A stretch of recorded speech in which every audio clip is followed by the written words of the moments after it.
Okay வாங்க பலாப்பழம் பூருவோம். இப்போ வந்து நம்ம இந்த கத்தியில் வந்து கொஞ்சம் நல்லெண்ணெயை தடவிக்கணும். ஏன்னா அந்த பால் வந்து ஒட்டும். அது மாதிரி நம்ம கையிலையுமே ஃபுல்லாக வந்து நல்லெண்ணெயை கொஞ்சம் அப்ளை பண்ணிக்கிட்டோன்னா தான் அந்த பால் வந்து ஒட்டாமல் இருக்கும். தடவிட்டோமா? எனக்கு வந்து இந்த ஷோல்டர் கொஞ்சம் பெயின் இருக்கிறதுனால கொஞ்சம் வந்து கஷ்டப்பட்டு தான் வேலை பார்க்கணும். நான் ட்ரை பண்ணி பார்க்குறேன். இது பூர முடியல அப்படின்னா பசங்களை விட்டு பூர சொல்லிவிடுவோம்.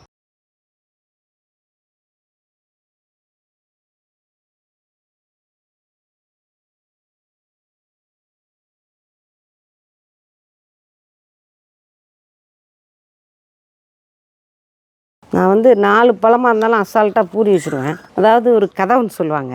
என்னன்னு கேட்குறீங்களா? சின்ன பிள்ளைங்களுக்கு ஒரு கதை ரொம்ப இன்ட்ரெஸ்டிங்காக இருக்கும். ஒரு கோழி வந்து குப்பையில் வந்து சீச்சிட்டு இருந்துச்சான். சீச்சிட்டு இருக்கும்போது அதுக்கு வந்து ஒரு தானியம் ஏதோ கிடச்சிருக்கு. நெல்லோ கோதுமையோ ஏதோ ஒரு தானியம் கிடச்சிருக்கு. கோதுமை கிடச்சிருக்குன்னு வச்சுங்க. கொத்தா கோதுமை கிடச்சிருக்கு.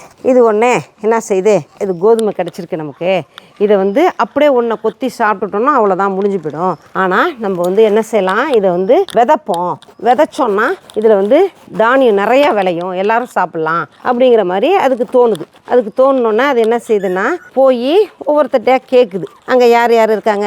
ஒரு எறும்பு இருக்குது, தட்டுக்கிளி, இந்த கிராஸ் ஓப்பர்னு ஒன்று இருக்குது, அது இந்த மாதிரி ஒரு குருவி, காக்கா, இதுங்கள்ட்டெல்லாம் போய் இது கேட்குது, உதவி கேட்குது. வரீங்களா? இதை வந்து நம்ம விதைப்போம், விதைச்சி நம்ம வந்து விவசாயம் பண்ணுவோம், வரீங்களா அப்படின்னு சொல்லி போய் கேட்குது. கேட்டோன்னே அவங்க ஒவ்வொருத்தரும் ஒரு பதில் சொல்கிறாங்க. நான் வரல, அதை செஞ்சிட்ருக்கேன், நான் இதை செஞ்சிட்ருக்கேன், நான் வரலை அப்படின்னு சொல்லிடுதுங்க. அப்படின்னு சொல்லும்போது நானே உங்களுக்கு உடச்சி காட்டணும்னு எனக்கு ஒரு பேர் ஆவல் வரேன். பட் அது முடியுமான்னு தெரியல. குறுக்க போட்டுருமா? நல்ல ஸ்ட்ராங்கான கத்தி எடுத்துகிட்டு வராமல் இந்த கத்தி எடுத்துகிட்டு இருந்தாச்சு. வந்து கேட்கும்போது யாருமே வந்து அந்த விவசாயம் செய்வதற்கு, அதை வந்து பெருக்குவதற்கு யாருக்குமே மனசுல அவங்கவுங்களுக்கு ஒரு 1000 வேலை, அவங்கவுங்களோட கமிட்மெண்ட்ஸ் அவங்கவுங்க வர முடியாதுன்னு சொல்லிடுறாங்க. இந்த கோழி போய் யாருக்கிட்டலாம் கேட்டுச்சோ யாருமே இதுக்கு வந்து உதவி செய்வதற்கு தயாராக இல்லை. அந்த வேலைக்கு வரத்துக்கு கூட வந்து வேலை பார்க்கறதுக்கு ரெடியாக இல்லை யாருமே. சரி, இது உடனே பார்க்குது. இருந்தாலும் நம்ம இந்த தானியத்தை வீணை அடிச்சிடக்கூடாது அப்படின்னு சொல்லிட்டு அதை என்ன பண்ணியிருக்கலாம்? கொத்தி சாப்பிட்டுட்டு போயிருக்கலாம். ஆனால் அது என்ன பண்ணுது? அது எடுத்த முடிவுலேருந்து அது பின்னாடி வரல. நம்ம வந்து இதை வந்து இதெல்லாம் ஒரு கொடுப்பனை வேணுங்க. நம்ம வீட்டு மரத்தில் வாசல்லே அப்படியே பழுத்து கிடந்து அதை நம்ம உடச்சி எடுத்து சாப்பிட்றது வந்து இறைவன் கொடுத்த வரம். அதுவும் ஜாக் ஃப்ரூட் அப்படிங்கிறது வந்து ஒரு வெற்றியின் அடையாளம்னு சொல்லணும். ஜாக் ஃப்ரூட் வந்து வெற்றியின் அடையாளம். இது நம்ம எல்லா விஷயத்துலையும், நம்ம தொடுற எல்லா விஷயத்துலையும் நம்ம சக்ஸஸ் பண்ணுவோம். சூப்பர், நல்ல டேஸ்ட். நம்ம பழம் எப்பயுமே ரொம்ப ஓவராக இனிச்சு கொட்டாது. சுகர் உள்ளவங்களும் சாப்பிட்லாம், அந்த மாதிரி இருக்கும். நீ பாருங்க, அப்படியே பெட்டிக்குள்ளே கட்டுக்கட்டாக பணத்தை அடுக்கி வச்ச மாதிரி எப்படி இருக்கு பாருங்க. ஒரு இடம் பாக்கி இல்லை. இதில் வந்து இந்த தாள்னு சொல்லக்கூடிய அந்த சுளைகளை இணைக்கக்கூடிய அந்த தாள் பகுதி வந்து ரொம்ப கம்மியாக தான் இருக்கும். அதில் அப்படி இருக்குது. சூப்பர். கஜா புயலுக்கு முன்னாடி பார்த்தீங்க அப்படின்னாக்கா இது பழம் வந்து ரொம்ப சுவையாக வேறு மாதிரி இருந்துச்சு. கஜா புயலில் மரம் உளுந்து போய் அதை திருப்பி உயிர் காப்பாற்றி நாங்கள் அதை திருப்பி 4 வருஷம் கழித்து காய்க்கும்போது அந்த பழத்தினுடைய தன்மை வந்து மாறி போச்சு. அதுதான் பெரிய ஆச்சரியம். சுவையான பழம் வந்து சுவை குறைந்து விட்டது. பட் வந்து அப்பெல்லாம் வந்து இதில் வந்து சுளை கம்மியாக இருக்கும், தாள் நிறைய இருக்கும். தாள் நிறைய இருந்தால் தான் சுளை வந்து சுவையாக இருக்கும். தாளே இல்லாமல் உள்ளர வெறும் இங்கே பாருங்க. இதை பார்த்தீங்கன்னா ஆச்சரியப்படுவீங்க. அப்படியே இங்கே பாருங்க எப்படி இருக்குன்னு. தாளே கிடையாது. இது வந்து இது பண்ணோம்ல, அமுதுபடையல் பண்ணப்போ அந்த டேபிளுக்கு போட வாங்கின ஷீட் இது வந்து நான் இப்படி யூஸ் பண்ணிக்கிறேன். இதை வந்து நம்ம என்ன செய்வோம்? ரொம்ப முக்கியது. இது ரொம்ப கனிஞ்சு போன பழமாக இருக்குல்ல, அதனால் முக்கியது. அதனால் நம்ம என்ன செய்வோம்? இதை அப்படி பேப்பர் போட்டு மூடி வச்சுருவோம். மூடி வச்சிட்டோன்னா இப்போ வந்து ஷூட்டிங்காக தான், இல்லைனா நான் உள்ளே கொண்டு போயிடுவேன். உள்ளே கொண்டு போயிட்டால் வராது. இதை ஷூட் பண்ணுறதுக்காக தான் நான் உங்களுக்கு கொஞ்சம் சொல்ல எடுத்து காட்டிட்டு நான் உள்ளே எடுத்துகிட்டு போயிடுறேன். அது அப்படியும் படாமல் இருக்கிறதுக்கு நம்ம இப்படி போட்டு மூடி வச்சுப்போம். அந்த கதையை நான் வந்து ஃபினிஷ் பண்ணிடுறேன். அந்த மாதிரி அந்த கோழி வந்து எல்லாரையும் கூப்பிடுது. யாருமே வந்து அந்த வேலையில் ஈடுபடுவதற்கு யாருக்கும் நேரம் இல்லை. அவங்கவுங்க வேலை அவங்கவுங்களுக்கு முக்கியம் அப்படின்னு இருக்கும்போது சரி, இந்த கோழி வந்து என்ன செய்யுது? தனியாகவே தன் குஞ்சுகளையும் பார்த்துக்கிட்டு இந்த ஒரு குப்பைக்குழி ஓரமாக போய் யாரும் வந்து டிஸ்டர்ப் பண்ணாத ஒரு இடமா பார்த்து போய் விதைக்குது. விதைச்சிட்டு இது போய் ஒவ்வொருத்தரையாக போய் கூப்பிடுது. வா, நம்ம தண்ணி ஊற்றுவோம், போய் கீறி விடுவோம், வாங்குது, வரமாட்டேங்குதுங்க. வா போய் தண்ணி ஊற்றுவோன்னு கூப்பிடுது, வரமாட்டேங்குதுங்க. ஒன்றுத்துக்கும் போய் இந்த கோழி வந்து கெஞ்சுது, கூப்பிடுது, அதுங்களை உதவிக்கு கூப்பிடுது. ஆனால் எந்த ஒரு உயிரினமும் அதை சுற்றி உள்ள எறும்பு, குருவி, கிராஸ் ஹோப்பர், அந்த இது தட்டுக்கிளி யாருமே வந்து அதுக்கு உதவி செய்ய வரமாட்டேங்கிறாங்க. சரி, ஓகே. இதுவே வந்து கேட்டு பார்த்துட்டு இதுவே வந்து விவசாயம் பண்ணுது. அப்புறம் மழை பெய்யுது, அதில் வந்து நல்லா செழிச்சு வளர்ந்து அப்படியே கோதுமை வந்து நல்லா வளர்ந்து ஒரு 10 கோதுமை போட்டிருக்கோன்னு வச்சுங்க. நல்லா அப்படியே அந்த 10 செடியும் காய்ச்சி அப்படியே அவ்வளவு தழைஞ்சு கடந்தோடனே இது போய் சொல்லுது, பாருங்க நீங்கள் யாருமே வரமாட்டேன்னு சொன்னீங்க, எவ்வளோ விளைஞ்சிருக்கு பாருங்க அப்படின்னு சொல்லும்போது எல்லாருக்கும் அதை பார்த்தோன்னே அந்த விளைச்சலை பார்த்தவுடன் எல்லாருக்கும் வந்து ஆசை வருகிறது. என்ன ஆசை?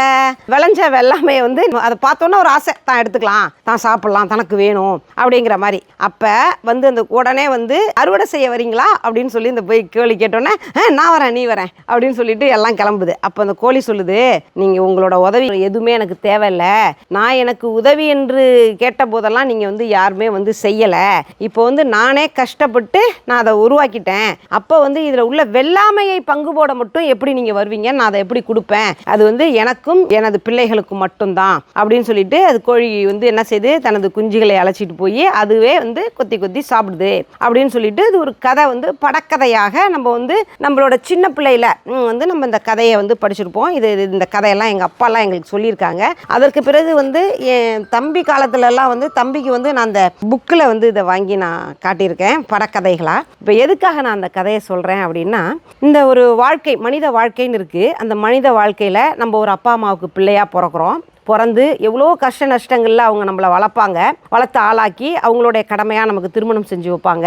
நம்ம வந்து அந்த வாழ்க்கைக்குள்ளார நம்ம வருவோம், திருமண வாழ்க்கைக்குள்ளார வருவோம். அந்த திருமண வாழ்க்கைக்குள்ளார வந்து நிறைய இன்ப துன்பங்கள் இருக்கும், எல்லா கஷ்ட நஷ்டங்கள் இருக்கும். அவ்வளவையும் சகித்து தாண்டி அந்த வாழ்க்கையை வாழ்ந்து பிழைப்புன்னா என்ன, பிழைப்பு நடத்துறதுன்னா என்ன, இந்த வாழ்க்கையை வாழ்கிறதுக்காக நம்ம சம்பாதிக்கிறதுக்காக கஷ்டப்படுறோம் இல்லையா, சம்பாரித்து உழைச்சி பிரச்சனைகளை சந்தித்து உடல்நிலை கோளாறுகள் சந்தித்து அந்த மாதிரி பணத்துக்கு கஷ்டப்பட்டு ஒரு பிஸ்னஸ் வச்சு அதில் நஷ்டப்பட்டு அதை சரி பண்ணி திருப்பி அதுலேருந்து வெளியில் வந்து திருப்பி எதையோ ஒன்று பண்ணி ஏதோ ஒன்று சக்ஸஸ் கொடுக்குது, அதில் நம்ம கடன்களை அடைத்து நம்ம வந்து அடுத்த ஸ்டேஜுக்கு போகிறோம் இல்லையா. அந்த மாதிரி இதுதான் நம்மளுடைய வாழ்க்கையில், அன்றாட வாழ்க்கையில் இப்படி தான் எல்லாருடைய வாழ்க்கையிலுமே இப்படி தான் இருக்கும்.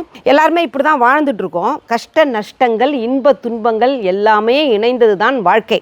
ஆனால் இதில் சில பேர் பார்த்தீங்க அப்படின்னா அவங்களோட வாழ்க்கையிலையும் கஷ்ட நஷ்டங்கள், இன்ப துன்பங்கள்லாம் இருக்கும். சில பேர் பார்த்திங்கன்னா மிகப்பெரிய போராளிகளாக இருப்பார்கள். என்னை போல் நான்லாம் வந்து மிகப்பெரிய போராளின்னு நான் என்னை சொல்லிப்பேன். கஷ்டம்னா நான் சோர்ந்து போயெல்லாம் என்றைக்குமே நான் உட்காந்ததே கிடையாது. என்னுடைய உழைப்பை நம்பி, என்னுடைய கைகால்களை நம்பி, என்னுடைய திறமையை நம்பி நான் ஒரு வேலையை ரொம்ப அசால்ட்டாக செய்வேன். கஷ்டப்பட்டு செஞ்சு அதில் சில சமயம் தோல்விகளை சந்தித்ததும் உண்டு, கஷ்டங்களையே சந்தித்ததும் உண்டு, கடனாக போய் நின்று கஷ்டப்பட்டது உண்டு. எல்லா விஷயத்துலேயும் தத்தி முத்தி வந்து எங்கேயோ ஏதோ ஒரு விஷயம் ஒர்க் அவுட் ஆகி ஏதோ ஒரு விஷயத்தில் நான் சக்ஸஸ் பண்ணி இந்த பிரபஞ்சம் பார்த்துட்டே இருக்குங்க நம்மளை. இந்த பிரபஞ்சம் வந்து நம்மளை பார்த்துட்டே இருக்கும். நம்ம நல்லவங்களா கெட்டவங்களா, நம்ம நேர்மையானவர்களா, நம்ம தப்பு செய்கிறவங்களா, அடுத்தவங்களை ஏமாற்றி பிழைக்கிறோமா, அடுத்தவங்களை துன்பப்படுத்துகிறோமா, இது எல்லாத்தையும் வந்து இந்த பிரபஞ்சம் நம்மளை நோட் பண்ணிக்கிட்டே இருந்து அது என்ன செய்யும்னா ஒரு ஸ்டேஜில் வந்து நமக்கு வந்து நல்லது செய்ய ஆரம்பிக்கும். நமக்கு வந்து நம்மளோட தேவைகளை பூர்த்தி பண்ண ஆரம்பிக்கும், நமக்கு தேவையானவைகளை கொடுக்க ஆரம்பிக்கும். எல்லாமே இந்த பிரபஞ்சம் தான். இந்த பிரபஞ்ச சக்தி வந்து நம்மளை வந்து எல்லா விதத்துலையும் நல்லபடியாக வச்சிரும். எதுவுமே தெரியாமல் இந்த வாழ்க்கையில் நான் வந்து படாத பாடுகள், சித்திரவதைகள், கஷ்ட நஷ்டங்கள் எல்லாத்தையும் தாண்டி இன்றைக்கும் வந்து அதே ஒரு இதோட நான் என்னுடைய உழைப்பை நம்பி தான் இன்றைக்கும் நான் பொழைச்சிக்கிட்டு இருக்கேன். புள்ள வேலைக்கு போய் சம்பாரித்து நமக்கு கொடுக்கணும், நம்மளை வந்து காப்பாற்றணும், நமக்கு சோறு போடணும் அப்படிங்கிற எண்ணம்லாம் கிடையாது. இன்றைக்கும் நான் உழைச்சி தான் நான் சாப்பிட்டுக்கிட்டு இருக்கேன். யாருக்கையும் நான் எதிர்பார்க்கறதில்ல. இப்படி நம்ம இந்த வாழ்க்கையில் வந்து இப்படி வரோம். நம்மளுடைய வாழ்க்கை பயணமானது இப்படி போய்கொண்டிருக்கும் பொழுது நம்ம எவ்வளோ பேரை சந்திப்போம். இந்த வாழ்க்கையில் வந்து எவ்வளோ பேரை சந்திப்போம், மீட் பண்ணுவோம், தாண்டி வருவோம், சகிச்சு வருவோம், சண்டை போடுவோம், அவங்களால பாதிக்கப்படுவோம், இல்லை நம்ம அவங்கள ஏதாவது பாதிப்புக்கு உள்ளாக்குவோம். இந்த மாதிரியான விஷயங்கள்லாம் தாண்டி வந்துகிட்டே இருக்கும்போது என்ன ஆகும்னா, நம்மளுடைய ஒரு இடத்துல வந்து நான் சொன்னேன் இல்லையா, அந்த பிரபஞ்ச சக்தி நமக்கு உதவி பண்ணும், நம்மளை வாழ்க்கையில் முன்னேற்றி விடும், நமக்கு தேவையான விஷயங்களை நமக்கு கொடுக்கும், நம்மளை சுற்றி எல்லாமே ஃபேவராக வச்சுக்கும், நம்மளை வந்து கொஞ்சம் நிம்மதியாக வாழ விடும். இந்த பிரபஞ்சம் நம்ம நல்லவர்களாகவும் நேர்மையானவர்களாகவும் அறம் தவறாதவர்களாகவும் நம்ம இருக்கும் பட்சத்தில் இந்த பிரபஞ்சம் நமக்கு சகல விதமான சௌகரியங்களையும் வசதிகளையும் கொடுத்துவிடும்.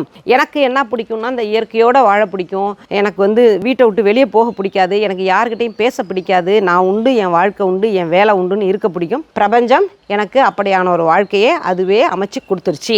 ஓகே, இப்போ இந்த மாதிரியான ஒரு சுச்சுவேஷனில் நம்ம கூடவே பயணம் பண்ணிட்டு சில பேர் வருவாங்க, சில பேர் கிராஸ் பண்ணி போவாங்க, சில பேர் நமக்கு இடைஞ்சல் பண்ணுவாங்க. இந்த மாதிரிலாம் இருக்கிற இதில் சிலர் எப்படி மனிதர்களுடைய முகம் பார்த்தீங்க அப்படின்னாக்க அடுத்தவங்கள்ட்ட இருக்கிறத அபகரித்து வாழ்கிறதே வாழ்க்கையாக வச்சுருப்பாங்க. சில பேர் அபகரிக்கிறதுங்கிறது ஒரு வார்த்தை, ஆனால் இயல்பாக அப்படியே கூடவே இருந்து அது வேணும் இது வேணும் அப்படிங்கிற மாதிரியான அடுத்தவர்களை சார்ந்தே வாழ்தல், ஒட்டுண்ணிகள்னு கூட சொல்லலாம். அந்த மாதிரி சில பேருடைய வாழ்க்கை முறை இருக்கும். ஆனால் நான்லாம் எனக்கு இது வேணும் வாழ்க்கையில், எனக்கு அது வேணும், நான் இப்படி இருக்கணும் அப்படி இருக்கணும், எனக்கு இந்த சௌகரியங்கள்லாம் வேணும் அப்படின்னு எல்லாம் எனக்கு எதுவுமே தெரியாதுங்க. எனக்கு எதுவுமே தெரியாது. ஏதோ இந்த அப்பா அம்மா வயிற்றுல பிறந்தோம், அவங்க ஏதோ வளர்த்தாங்க, ஏதோ கல்யாணம் பண்ணி வச்சாங்க.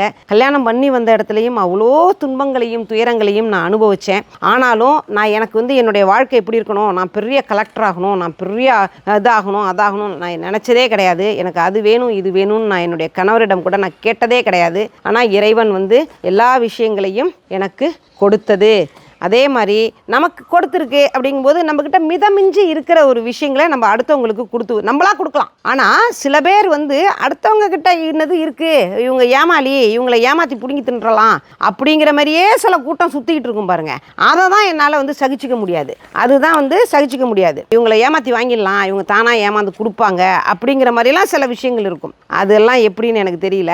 இதை இப்படி இந்த மாதிரியான மனிதர்களை நாம் நினைக்கும் போது தான் எனக்கு அந்த கோழியோட கதை ஞாபகம் வந்துச்சு. நம்ம இந்த வாழ்க்கையில் கஷ்டப்பட்டு நஷ்டப்பட்டு போராடி நம்ம வாழ்க்கையின் சௌகரியங்களை நம்ம உயர்த்திக்கிட்டு இந்த ஒரு கார் வாங்குறோம்னா அந்த காருக்கு 5 வருஷம் டியூ கட்டியிருக்கேன், 5 லட்ச ரூபா வட்டி போட்டிருக்கான் அந்த காருக்கு. அந்த மாதிரி நம்ம ஒரு விஷயத்தையும் போராடி நம்ம வர்றோம். யாரோ ஒருத்தங்க தெரிஞ்சவங்க நம்ம வீட்டுக்கு வராங்க அப்படின்னா நம்ம கிட்ட கார் நிற்கிதா, ஒரு நாளைக்கு காரை கொடுங்களேன், நாங்கள் டீசல் போட்டுக்கிட்டு நாங்கள் சுற்றுப்பயணம் போயிட்டு வரோம்னு கேட்பாங்க. அந்தமாரி கேட்குறப்ப எனக்கு என்ன தோணும் தெரியுமா, துப்பாக்கி எடுத்து டுமில் சுற்றலாமான்னு தோணும். ஏன்னா நான் கஷ்டப்பட்டு நான் உழைச்சி சம்பாரித்து என்னுடைய தேவைக்காக நான் வாங்கி வச்சுருக்க ஒரு பொருளை விருந்தாடி வர்றவங்க இதை அனுபவிக்கலாமா, இதை எடுத்துக்கிட்டு போகலாமான்னு நினைக்கிறாங்க அப்படின்னாக்க அது நாட் அக்செப்டபுள் இல்லையா? ஓகே, பலாப்பழம் ஒரு கால்வாசி அம்மா பூரிட்டேன், இதை பூர போகிறேன். என்னால் இந்த ஈயில் உட்காந்துட்டு எனக்கு பிடிக்கலை இங்கே உட்காந்து போடுறதுக்கு, நான் தூக்கிட்டு வீட்டுக்குள்ளே ஓடிட போகிறேன். இதை ஓடுறதே இந்த ஈக்களை ஏமாற்றி விட்டுட்டு நம்ம ஓடணும். அது மாதிரி இங்கே பாருங்கள், சொலை பூரிட்டேன். இந்த சொலை கொஞ்சோண்டு ஃபஸ்ட்டு சாப்பிட்ருவோம், சாப்பிட்டுட்டு அப்புறம் மிச்ச சொலையை பூரி வெயிலில் உணர்த்துவோம். அப்படியே கிழிச்சு போடணும். உணர்த்துறதையும் காட்டுறேன் எப்படி உணர்த்த போகிறோங்கிறத. ஓகே, கதை நல்லா இருந்துச்சான்னு சொல்லுங்கள். கதையினுடைய உள்கருத்து மையக்கருத்து நிச்சயமாக இதில் ஒரு விஷயம் சொல்கிறேன் கேட்டுங்க. இதில் இந்த கதையில் நிறைய பேர் வருவீங்க, நிறைய பேர் என்ன மாதிரியே பாதிக்கப்பட்டவங்க, என்ன மாதிரியே ஃபீலிங் உள்ளவங்க, என்ன மாதிரியே சிந்தனை உள்ளவர்கள். ஆமாம்மா 100% கரெக்டுமா, எஸ்மா அப்படின்னு நல்லா ஜாலியாக சொல்லுவீங்க. அப்படி சொல்கிறப்ப ஜாலியாக இருக்கும். ஓகே, நம்மள மாதிரியே நிறைய பேர் பாதிக்கப்பட்டிருக்காங்க, நம்மள மாதிரியே தாட்டில் இருக்காங்க நிறைய பேர் அப்படின்னு எனக்கு சந்தோஷமாக இருக்கும். பட் அதே சமயம் அப்போசிவாக சில கமெண்ட்ஸ் வரும், அதையும் நான் டேக் இட் ஈஸியாக தான் எடுத்துப்பேன். பட் அதில் ஒரு உள்கருத்து என்ன தெரியுமா, அந்த ஆப்போசிட் கமெண்ட் கொடுக்குறவங்க எல்லாருமே இந்த ஆப்போசிட் பார்ட்டியாக இருப்பாங்க. உட்காந்து உழைக்காம அடுத்தவங்களை சுரண்டி திங்கிற பார்ட்டி தான் இது ஆப்போசிட் கருத்து போடுறதெல்லாம். அதான் வாங்க பார்ப்போம் எத்தனை ஆப்போசிட் பார்ட்டி வரீங்கன்னு பார்ப்போம். எத்தனை பேர் அந்த மாதிரி உட்காந்து அடுத்தவங்களை சுரண்டி திங்கிற குரூப் இருக்குங்கிறது இதில் தெரிஞ்சு போயிடுங்க இந்த கமெண்ட்டில். வாங்க கமெண்ட்டில் சொல்லுங்கள் இந்த கதை எப்படி இருந்துச்சுன்னு.